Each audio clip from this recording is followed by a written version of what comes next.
Hola, muy buenas noches. Segunda etapa de la Vuelta al País Vasco, que nacía en Cestona a las 11:30 de la mañana. A las dificultades naturales de un recorrido rompepiernas y tremendamente duro, se unió una lluvia fría y desagradable, acompañada la mayor parte de las veces de un fuerte viento de cara.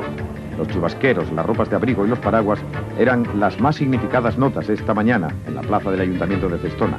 4 puertos de tercera categoría, uno de primera, el de Urquiola, y final en un ascenso de segunda, amén de numerosísimas cuestas repartidas con equidad a lo largo de 192 kilómetros, han hecho de esta etapa, para la que firmaron 139 corredores, una nueva oportunidad para volver a admirar a los practicantes de uno de los deportes más duros y bellos que existen.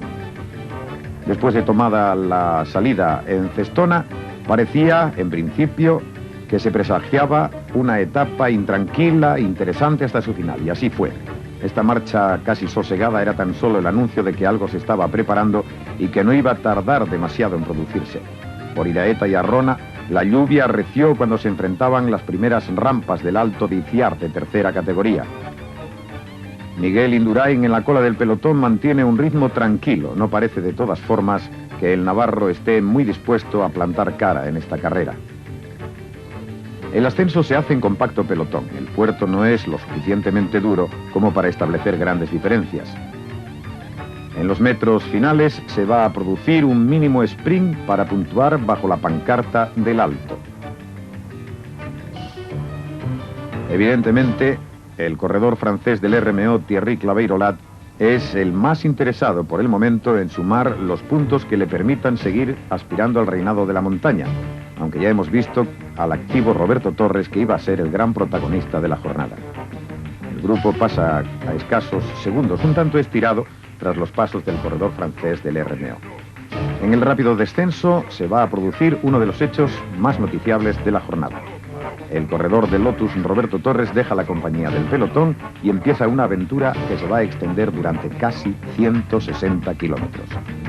Vuelve a llover con intensidad y ello parece enfriar los ánimos del pelotón. Por otra parte, no parece que Roberto Torres pueda llegar a constituirse en una amenaza demasiado importante, de excesiva consideración. Un poco más adelante, el que va a saltar del grupo es Xavier Aldanondo. A buen ritmo se aleja del pelotón y se lanza decidido a la caza del fugado. Poco a poco los minutos van cayendo del lado de Roberto Torres, al que ya parece estorbarle las prendas de abrigo. Aldanondo, mientras tanto, llega hasta el de Montpellier. Roberto Torres nació en esta localidad francesa, aunque ha vivido y vive en Móstoles, y de allí se considera. Mientras Torres y Aldanondo han logrado un hueco superior al minuto en el pelotón, se produce un tercer demarraje, esta vez a cargo del holandés Marcel Arndt, corredor del Stuttgart, pero que ya conoce perfectamente las carreteras vascas por su antigua pertenencia al Orbea. Meta volante de El Goibar, el kilómetro 32 de la etapa, y muy poco después va a cruzar bajo la misma pancarta el corredor del Stuttgart. Su diferencia respecto al pelotón pasa ya de los 5 minutos. El grupo sigue impasible las noticias que le llegan de la fuga de estos 3 hombres. Algunos tirones se producen rápidamente reprimidos. Los 3 que van por delante no preocupan, pero ya nadie quiere que el grupo de escapados se engrose, por lo que cualquier intento es rápidamente abortado a partir de ahora. Poco más allá de Eibar, Marcel Arndt contacta finalmente con los 2 escapados con anterioridad y una vez reunidos los 3 emprenden el ascenso al Alto de Aretio, como el anterior de tercera categoría. Continúan la marcha agrupados, colaborando estrechamente en la fuga. Poco a poco su diferencia aumenta y por momentos llegan a alcanzar los 7 minutos de ventaja. Tras ellos, un pelotón muy estirado, pero despreocupado. Por delante se produce un hecho. Pincha Aldanondo, pero como siempre la solidaridad en el ciclismo, aún tratándose de corredores de equipos rivales, vuelve a manifestarse. Torres y Arnald esperan al vasco del grupo deportivo 11. Poco a poco, reparada la avería, Xavier Aldanondo reemprende la marcha para lograr de nuevo conexión con sus 2 compañeros de fuga. Todavía por el Alto de Aretio pasan sus 2 rivales en solitario, pero como se podrá apreciar enseguida, sin ninguna prisa, esperan a Aldanondo. Escasos segundos le separan de este hombre cuando cruza por la cima. Un poco más adelante vuelve a ensamblarse el trío de aventureros y retorna a la disciplina de relevos que tan buenos resultados les están dando. En el pelotón aún no se ha producido ningún movimiento, aunque no tardará en ponerse en marcha la cuarta aventura de la jornada, la protagonizada por Alberto Leaznibarrutia. Mientras estos hombres pasan por las cercanías de Berriz, donde se habituallan, comienzan la ascensión al puerto de Urquiola de primera categoría. La dureza de las rampas del gigante de la jornada pronto se dejará ver en los rostros de los jugados. Probablemente el Urquiola vaya a ser el principio del fin de una hermosa aventura deportiva. El esfuerzo derrochado en cada una de sus curvas y contracurvas repercutirá enseguida sobre las piernas de estos tres hombres. Pasan por el alto terriblemente agotados. Las diferencias aún se mantienen dentro de lo previsto, pero las energías han sufrido un desgaste irreparable. En el seno del pelotón comienzan a producirse movimientos continuos. Nadie se fuga todavía, pero la velocidad aumenta de una manera considerable. La carretera en descenso se hace más y más peligrosa a causa de la lluvia que nuevamente acompaña a los ciclistas. Por detrás, el pelotón cruza por el alto de Urquiola a apenas 4 minutos y medio de los escapados.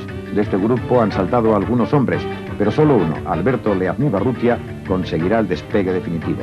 El Teca logra con un supremo esfuerzo en soledad contactar con los que le precedieron en la aventura.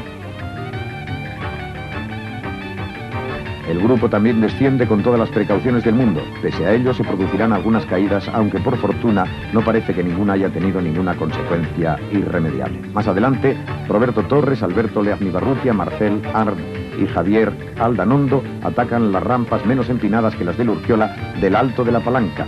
Cruzan el puerto muy cansados.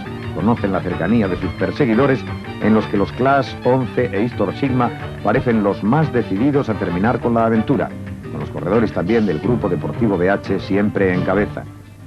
Una aventura comenzada casi 150 kilómetros antes por el corredor del Lotus, meta volante de Solupe para los fugados. En este grupito comienzan a percibirse claros síntomas en alguno de sus componentes de agotamiento. Mientras vemos el paso apenas 10 kilómetros más atrás del gran pelotón por el Alto de la Palanca, la caza está ya decidida por los jefes de fila interesados en llegar al Valle de Trápaga para afrontar la dureza del Alto de la Reineta con todo el mundo agrupado. Un pelotón que también debe esforzarse al máximo en el ascenso impulsado con una mayor velocidad por los hombres de Gastón, Lejarreta, Roche, etc. Pasan los cuatro por el Alto, mientras el pelotón se encuentra en San Cosme, apenas a 3 minutos de los fugados. Pese a los relevos de los que van por delante, poco a poco van cayendo.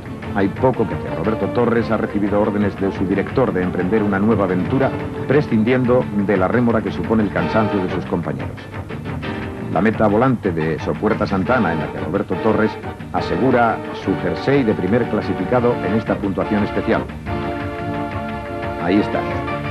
Mientras tanto, el pelotón por detrás. Y Roberto Torres se intenta marchar para emprender la aventura en solitario. Sin embargo, ya está en el ascenso al Alto de la Reineta y empiezan a producirse movimientos en el grupo. El primero en saltar es Jesús Montoya, que tras capturar a los otros 3 fugados contacta con Roberto Torres y le deja en las empinadas rampas hacia la arboleda. Detrás de Jesús Montoya ha saltado Luc Rosén, que pronto va a coger a Roberto Torres y más tarde a contactar. Este es el momento con Jesús Montoya. Le deja también, pero mientras tanto, un hombre del grupo deportivo 11, que va a ser el gran beneficiado de un gran esfuerzo a lo largo de toda la jornada, Anselmo Fuerte, salta con terrible fuerza, contacta con el corredor belga y en vista de que no hay colaboración se deja capturar por el pelotón encabezado por Julián Gorospe. Ahí está, en segunda posición, Marino Lejarreta.